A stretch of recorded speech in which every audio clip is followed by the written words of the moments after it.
그 토마스 아케피스라는 사람이 쓴 그리스도를 본받아라는 책이 있습니다. 그 책에 보면은 이런 말이 있어요. 그대는 특별히 찬미받거나 사랑받기를 원하지 마라. 그러한 찬미와 사랑은 하나님께만 합당하기 때문이다. 하나님과 같은 분이 하늘과 땅이 어디에 있는가, 이런 말이 있습니다. 우리 지난주 말씀에 베드로와 요한이 성전 미문에서 태어나면서부터 한 번도 걸어보지 못한 사람을 고치는 장면을 보았습니다. 여러분, 얼마나 많은 사람들의 이목이 집중이 되겠습니까?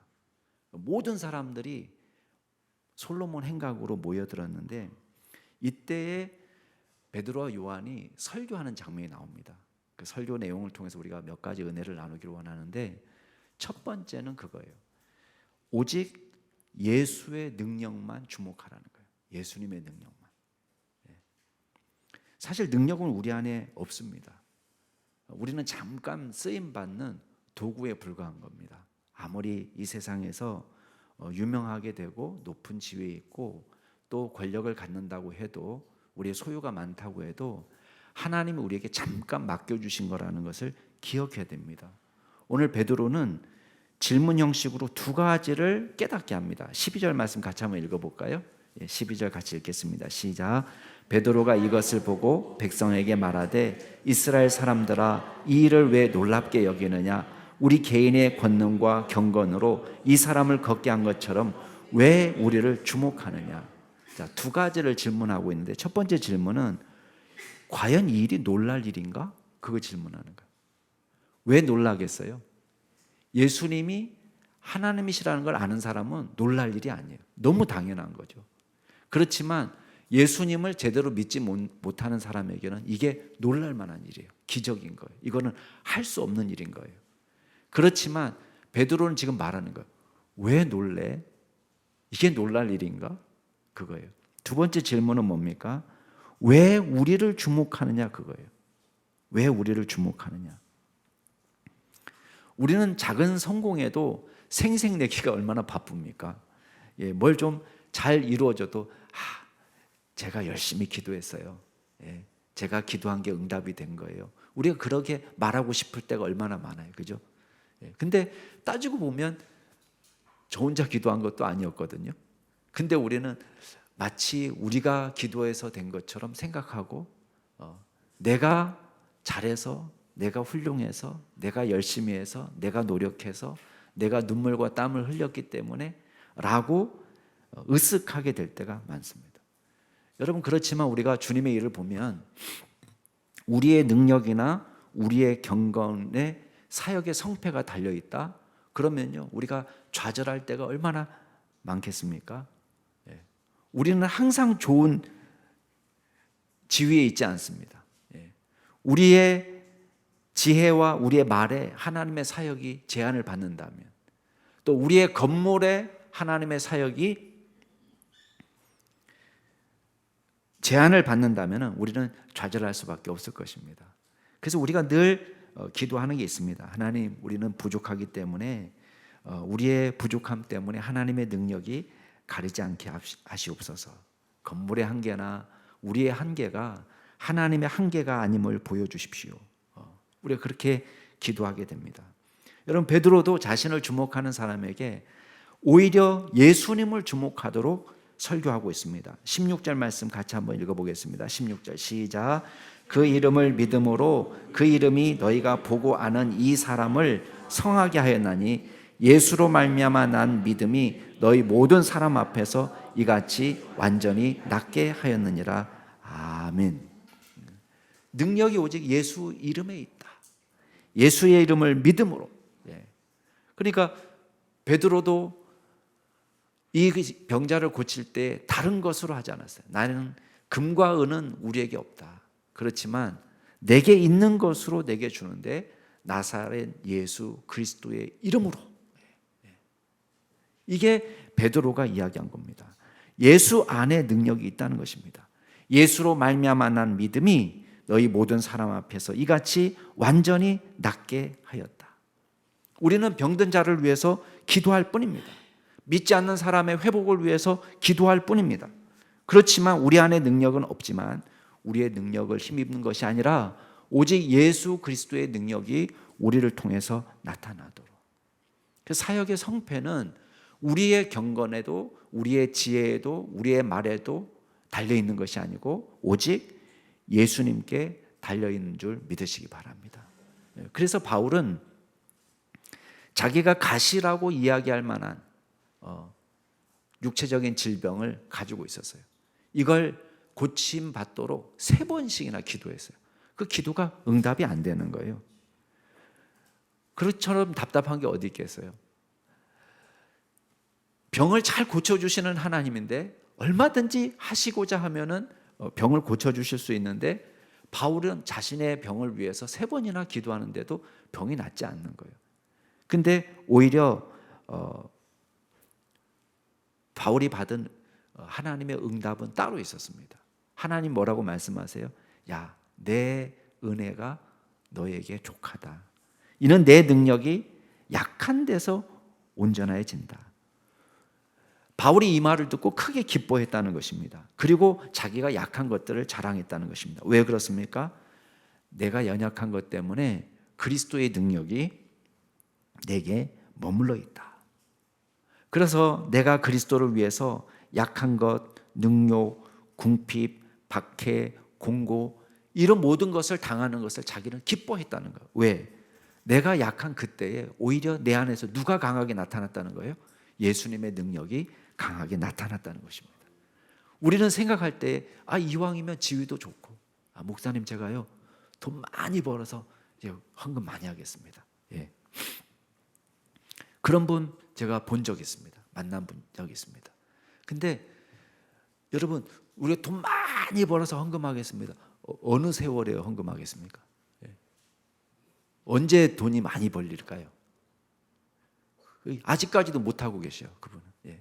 저희 교회 이제 나오시지 않지만은 우리가 생각할 때 나는 좋은 지위에 올라가고 높은 유명한 사람, 권세를 갖고 부자가 되고 건강하고 한가해지고 조금 여유가 생기고 그러기가 너무 어려운 거예요. 그리스도를 위해서 우리가 자랑할 건 그겁니다. 우리가 약해도 불쌍해도 능욕당해도 궁핍해도 박해를 받아도 곤란하게 돼도 우리를 통해서 뭐가 나타나기를? 예수님의 능력이 나타나도록. 그럴 때에 하나님께 영광이 되는 거예요. 야, 저 사람 참 힘들고 어려운 상황인데 저 사람을 통해서 하나님의 능력이 나타나는구나. 그런 역사가 저와 여러분에게 나타날 수 있게 되기를 주의 이름으로 축복합니다. 두 번째 우리가 기억할 게 있습니다. 하나님이 우리 간절히 원하는 게 있어요. 그게 뭐냐? 회개하고 예수님께 돌이키는 삶이에요. 회개해서 하나님 앞에 돌아가는 삶. 예수님의 기적을 통해서 병자가 나았습니다. 한 사람의 인생이 송두리째 바뀌었습니다. 그러면 야 됐다, 나았다, 끝났다, 회복됐다. 여러분 이게 궁극적인 회복은 아닌 거예요. 궁극적인 회복은 뭡니까? 육신의 회복도 중요하지만 영혼의 회복이 가장 중요한 것입니다. 회복할 수 없는 사람은 없어요. 여러분 13절부터 14절까지 15절까지 같이 한번 읽어볼까요? 13절, 14절, 15 조금 길지만 같이 읽겠습니다. 시작.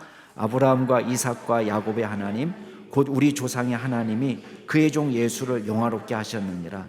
너희가 그를 넘겨주고 빌라도가 놓아주기로 결의한 것을 너희가 그 앞에서 거부하였으니 너희가 거룩하고 의로운 일을 거부하고 도리어 살인한 사람을 놓아주기를 구하여 생명의 주를 죽였도다. 그러나 하나님이 죽은 자 가운데서 그를 살리셨으니 우리가 이 일의 증인이라. 여러분 원문 성경을 보면 두꺼운 글씨로 그냥 빨간색 동그라미 칠 만큼 강조하는 용법으로 너희가라는 말이 2번이나 반복이 됩니다. 너희가 어떻게 했다는 거예요? 예수님을 넘겨주고 빌라도에게 넘겨주고 오히려 빌라도는 풀어주려고 했는데 너희가 거부했다. 너희가 거룩하고 의로운 일을 거부하고 오히려 살인한 사람을 놓아주라고 소리 질렀다. 그래서 너희가 생명의 주를 죽였다. 여러분, 이보다 더 용서받기 어려운 죄가 어디 있겠습니까? 예수님을 죽이는데 앞장섰던 인물. 근데 여러분, 이 사람들도 구원의 자리, 생명의 자리로 초대받고 있는 거예요. 이 사람들을 초대하고 있습니다. 17절, 18절 말씀 같이 한번 읽어보세요. 거기 보면은 한번 읽어볼까요? 그래도 17절, 18절 시작. 형제들아, 너희가 알지 못하여서 그리하였으며 너희 관리들도 그리한 줄 아노라. 그러나 하나님이 모든 선지자의 입을 통하여 자기의 그리스도께서 고난 받으실 일을 미리 알게 하신 것을 이와 같이 이루셨느니라. 자, 이 죄를 어떻게 표현합니까? 너희가 알지 못해서. 너희가 알지 못해서. 너희 관리들도 알지 못해서. 꼭 예수님의 기도가 생각나지 않아요? 예수님이 십자가에서 한 기도가 그거잖아요. 그죠? 저 사람들이 지금 자기들이 하는 것을 알지 못하고 있습니다. 여러분, 이게 죄라고, 물론 정말 무지해서 고의적인 죄가 있잖아요, 지금. 우리는 대제사장들과 장로들이 몰라서 그렇게 하지 않았다는 걸 알고 있습니다. 고의적이라는 걸 알고 있습니다. 그렇지만 베드로가 너희가 알지 못해서라고 말하는 이유는 무엇입니까? 이 사람들의 양심을 조금 완화시켜 주는 거예요. 이 사람들이 구원의 자리로 나와야 되니까. 이 사람들은 다 망쳐놨어요. 생명의 주를 죽였단 말이에요. 근데 이 엉망진창으로 만든 것을 누가 바로잡아 주셨어요? 15절에 보니까 하나님이 죽은 자 가운데서 그를 살리셨다. 우리가 이 일의 증인이다. 엉망진창으로 망쳐놓은 것을 지금 하나님이 바로잡아 주셨어요. 그리고 하나님이 이 사람들을 구원의 자리로 초대하고 있는 것입니다. 모르고 그랬다. 여러분, 우리는 우리 자신을 보면서 한심하고 이렇게 완악할까? 이렇게 죄악투성일까? 우리는 하나님 앞에 뻔뻔스러워서 나가지 못할 것처럼 생각될 때가 있습니다. 우리를 자책하면서 참아. 야, 어떻게 나가냐? 근데 지금 베드로는 너희가 몰라서 그런 거야. 괜찮아. 라고 지금 은혜의 자리로 초대하고 있는 것입니다. 사실 우리가 괜찮지 않으면 어떡하겠습니까? 다른 살 길이 없어요. 19절에 보면 그러므로 너희가 회개하고 돌이켜, 이게 살 길이에요. 회개하고 돌이켜 너희 죄 없이 함을 받으라. 이같이 하면 새롭게 되는 날이 주 앞으로부터 이를 것이라. 여러분, 저와 여러분이 살 길은 회개하고 돌이키는 일인 줄로 믿으시기 바랍니다. 다른 길이 없어요. 회개하고 돌이키는 거. 회개하고 돌이키는 거. 우리는 스스로 죄의 용서함을 받을 길이 없습니다. 여러분, 아무리 우리가 새로운 마음으로 산다고 해도 과거를 청산할 수 있는 능력은 우리 안에 없습니다. 얼굴이 뜨뜻해지는 과거를 우리는 다 갖고 있습니다. 내가 그때 왜 그런 얘기 했을까? 내가 왜 그때 그렇게 행동했을까?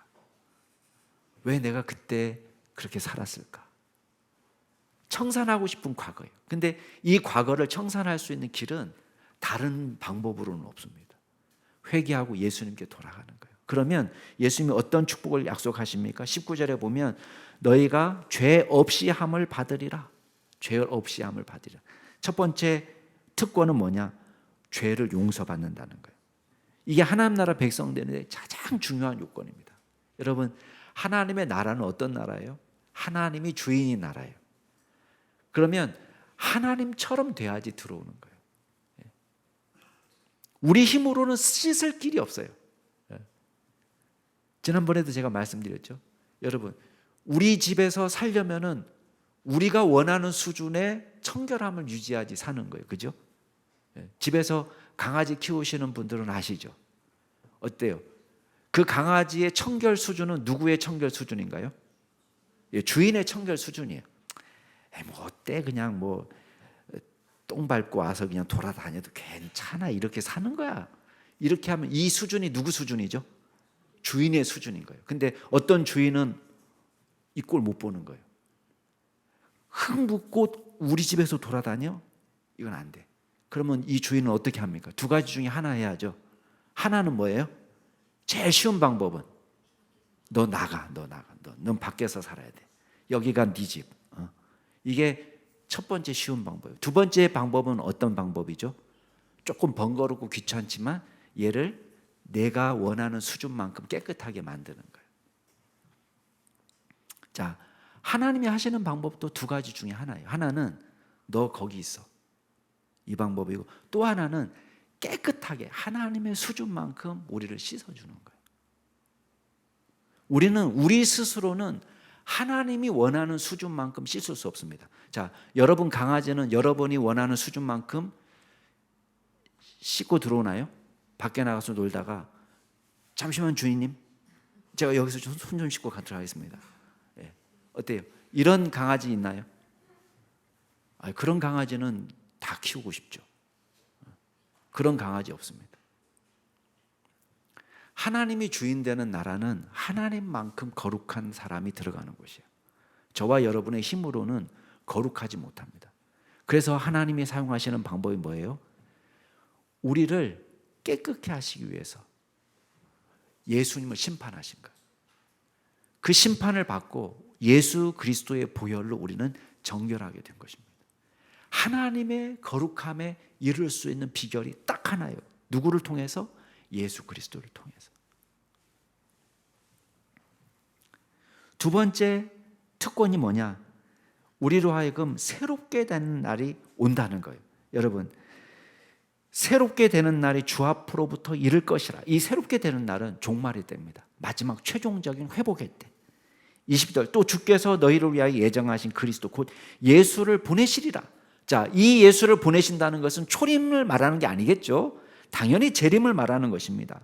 재림 때에 예수를 통해서 새롭게 되는 날이 오게 된다는 것입니다. 그때에 어떤 축복이 있느냐? 21절에 하나님이 영원 전부터 거룩하신 선지자들 입을 통하여 예언하신 대로 만물을 온전히 회복하시는 것. 그때까지는 예수님이 하늘에 계세요. 근데 만물이 완전히 회복될 때 언제나 우리와 저와 여러분이 예수 안에서 완전히 영원히 거룩하게 회복되는 그날, 그 회복을 지금 약속하고 있는 것입니다. 온전한 구원. 예수님께 돌아오면 이 복을 주신다는 거예요. 여러분 보세요. 많은 사람들이 부흥을 이야기합니다. 많은 사람들이. 근데 여러분, 부흥의 시작은 어떻게 시작이 됩니까? 부흥의 시작은요, 저와 여러분의 돌이킴에서 시작이 되는 거예요. 부흥의 때가 따로 있는 게 아닙니다. 여러분, 불을 품은 사람이 되지 않습니까? 불을 끄라하는 사람이 따뜻하지 않습니까? 불을 끄라하는 사람은 얼음장처럼 차가워질 수가 없습니다. 왜? 불을 끌어안고 있기 때문에. 예수님을 끌어안고 있는 사람은 우리 안에서 부흥이 시작됩니다. 부흥이 따로 있는 게 아닙니다. 내 안에 그리스도의 영으로 가득 채우는 것이 부흥이에요. 이게 부흥입니다. 나의 힘으로 살 수 없어서 주님을 붙잡는 것입니다. 주님이 내 생각을 지배하고 내 삶을 이끌어 가실 때 부흥이 시작됩니다. 회복을 경험하는 것입니다. 우리 힘으로 내 자신도 제대로 세울 수 없습니다. 우리 힘으로는 어떻게 가정을 세우고 교회를 세울 수 있겠습니까? 여러분, 돈을 벌어서 경제를 해결하는 것은 할 수 있어도 행복한 가정은 돈으로 세울 수 있는 게 아닙니다. 잔뜩 쌓아놓고 보세요. 잔고의 숫자가 늘어나 보세요. 아내의 사랑과 남편의 사랑과 자녀의 사랑을 그 숫자로 해결할 수 있는 게 아닙니다. 돈으로 건물은 올릴 수 있어도 건강한 교회는 세울 수 없습니다. 우리 힘으로 안 됩니다. 그런데 그리스도께 우리의 자리를 내어드릴 때에 예수님께서 저와 여러분을 세우시고 우리의 가정을 세우시고 우리의 교회를 세우실 줄로 믿습니다. 지옥 같은 마음 우리는 청산 못합니다. 그러나 예수님이 우리 가운데 오시면 지옥 같은 마음이 천국되고 상처나고 깨어진 가정이 천국 됩니다. 상처받은 가정에서 자라도 상관없습니다. 아, 목사님, 저희 부모님한테 상처를 많이 받고 저희 가정은 브로큰 패밀리였고 엮이는 가정이었고 엉망진창이었습니다. 아무 문제 없습니다. 예수님을 품고 우리가 살아갈 때에, 예수님 안에서 우리가 새로운 사람이 될 때에 저와 여러분을 통해서 건강한 가정, 건강한 교회, 건강한 나라 세워가실 줄로 믿습니다. 마지막으로 기억할 게 있습니다. 여러분, 그러므로 예수님 모시고 사는 인생이 가장 복된 인생입니다. 예수님이 우리에게 오신 이유는 저와 여러분을 심판하기 위해서 오신 게 아니에요. 저와 여러분에게 복을 주시기 위해서 오셨습니다. 세상을 살다 보면은 우리가 꼭 이렇게 해야 될 것 같은 게 있습니다. 사람들이 막 이거 안 하면 큰일 날 것 같은 거 있잖아요. 꼭 이렇게 해야 될 것 같은 거. 근데 우리가 지나놓고 나니까 꼭 이렇게 해야 되는 것이 있던가요? 그런 게 있었습니까? 그런 게 별로 없다는 걸 알게 돼요. 우리가 자녀를 키울 때, 야, 꼭 이거 먹어야 돼. 꼭 이거 입어야 돼. 다 동네 애들 다 그거 입고 돌아가다니니까 꼭 이거 입혀야 될 것 같지 않아요? 꼭 그거 사야 될 것 같고요. 꼭 이렇게 살아야 될 것 같지 않습니까? 남들이 하는 대로 다 해야 될 것 같고. 근데요, 지나놓고 나면 세상에 꼭 이렇게 해야 된다는 거 그거 별로 없습니다. 그렇죠. 꼭 이 학원 다녀야 될 것 같고, 꼭 이거 먹어야 될 것 같고, 다른 방법도 너무너무 많고요. 우리는 우리 자녀들을 위해서 좋은 유치원 보낸다고 막 거기 줄 서가지고 난리 하룻밤을 세웠잖아요. 기억나시나요? 예. 거기 지금도 줄 서갖고 있나요? 아니잖아요. 우리 거기서 엄동설안에 밤을 새웠어요. 그 유치원 들어간다고. 그 유치원, 명문 유치원 졸업한 여러분의 자녀는 지금 어디가 계십니까? 그거 꼭 해야 될 것 같았는데 지나놓고 나면 꼭 해야 되는 것도 아니었어요. 근데요, 꼭 해야 되는 게 있습니다. 그게 뭔지 아세요?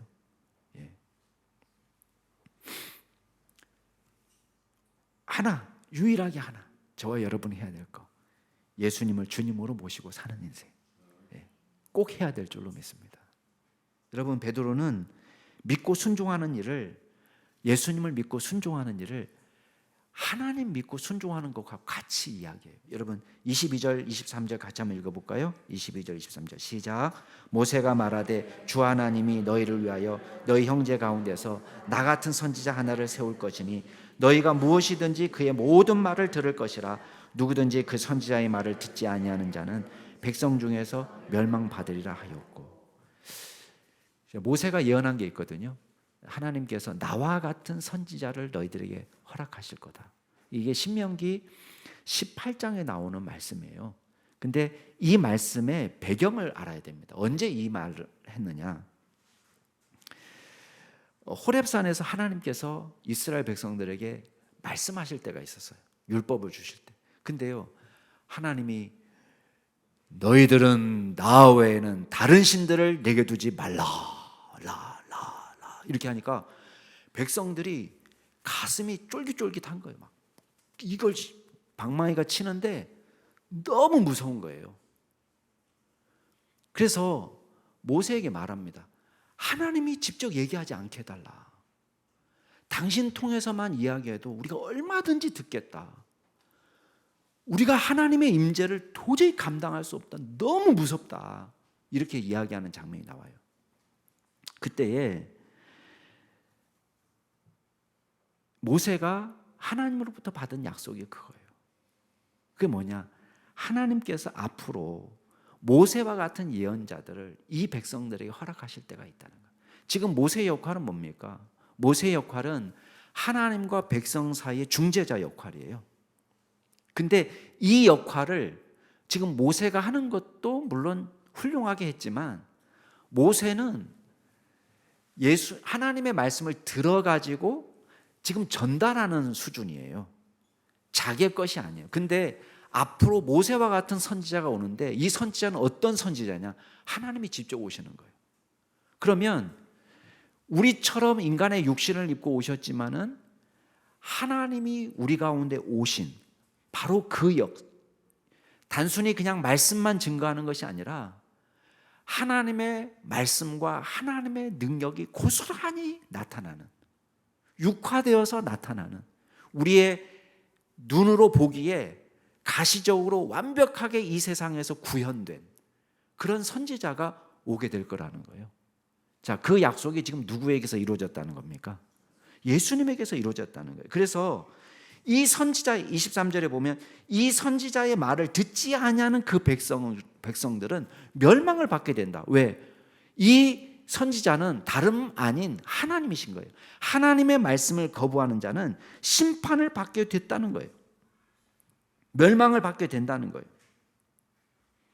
그러나 그 말씀을 듣는 사람은 반대로 모든 사람들이 복을 받게 된다는 거예요. 그 얘기를 지금 약속하는 구약의 말씀에 약속이 되어 있다는 거예요. 그래서 24절을 보면은 사무엘 때부터 이어 말한 모든 선지자들이 이때를 가리켜서 예언했다. 자, 25절, 26절 같이 한번 읽어보겠습니다. 시작.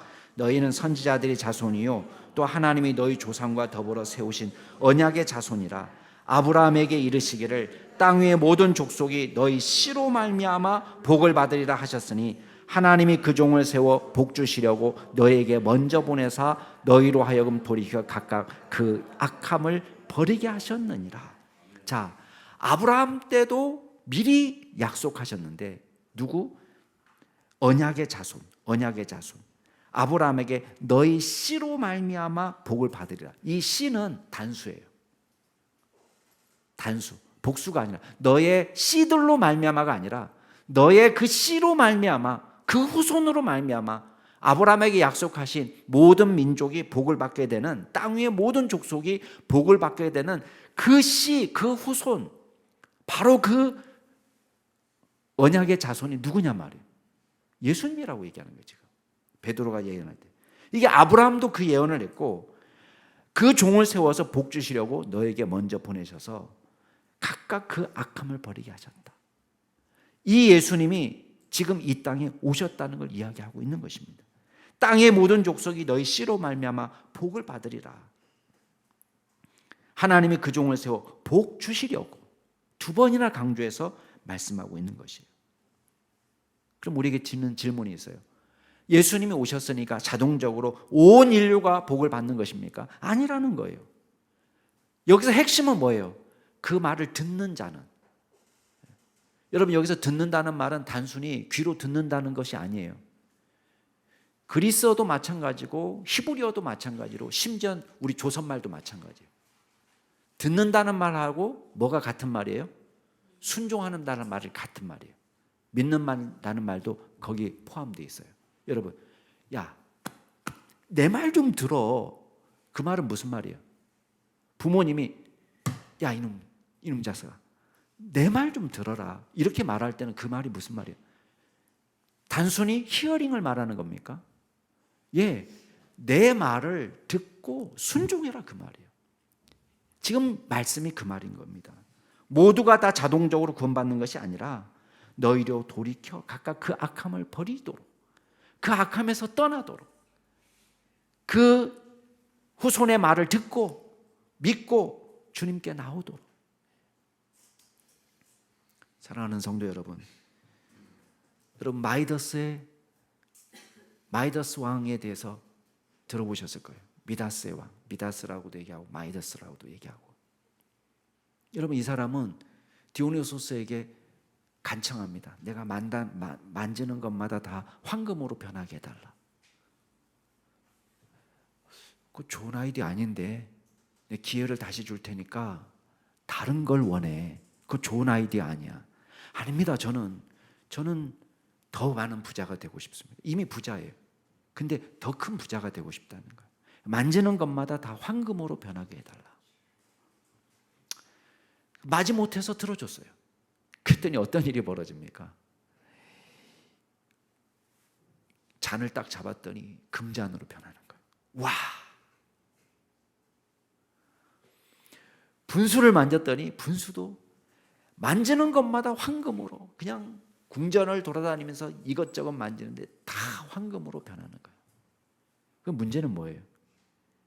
이게 다 황금이 되니까요, 빵을 먹으려고 해도 빵도 황금이지 뭘 할 수가 없는 거예요. 나중에는 최악은 뭡니까? 자기 사랑하는 딸이 나오는데 그 딸이 너무 귀여워서 덥석 안았더니 그 딸이 황금으로 변해버린 거예요. 여러분, 마이더스의 손이 아니라 이게 뭐예요? 마이너스 손 아닙니까? 마이너스 손. 여러분, 우리도 마찬가지예요. 이스라엘 백성들만 예수님을 죽이고 거부하고 배반하고 그게 아닙니다.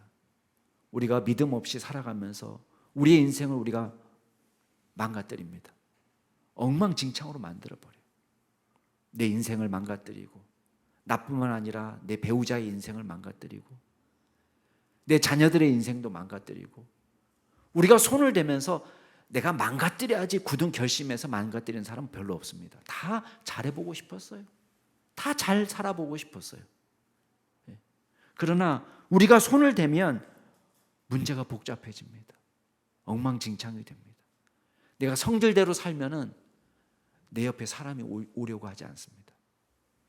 근데 우리의 인생 주님의 손에 맡길 때 주님께서 이 모든 어그러진 것들을 바로잡아 주실 줄로 믿습니다. 우리는 예수님을 죽이고 복이 화가 되게 하고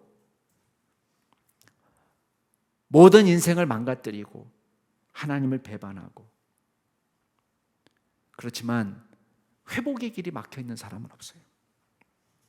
아무리 망가진 인생도 주 예수께서 다시 회복시켜 주실 줄로 믿습니다. 주님께 돌이키고 주님께 나아갈 때 죽음까지도 깨뜨리시고 영원한 생명을 허락하신 부활의 주님께서 저와 여러분의 인생을 새롭게 하실 줄로 믿습니다. 기도하겠습니다. 생명의 주 하나님 아버지, 우리 안에 아무 능력 없습니다. 오직 예수님의 능력만 바라봅니다. 우리가 믿음 없이 종횡무진이었습니다. 분주했고 열심히 살았지만 엉망진창이 되었습니다. 회복의 주님께 다시 돌이켜 우리의 삶을 올려드립니다. 주님께서 우리의 삶을 가지런히 정리해 주시고 우리 안에 예수 생명의 역사가 나타나게 하여 주시옵소서. 온전히 주님을 믿고 순종하여 약속하신 복을 받아 누리게 하옵소서. 예수 그리스도의 이름으로 기도드리옵나이다. 아멘.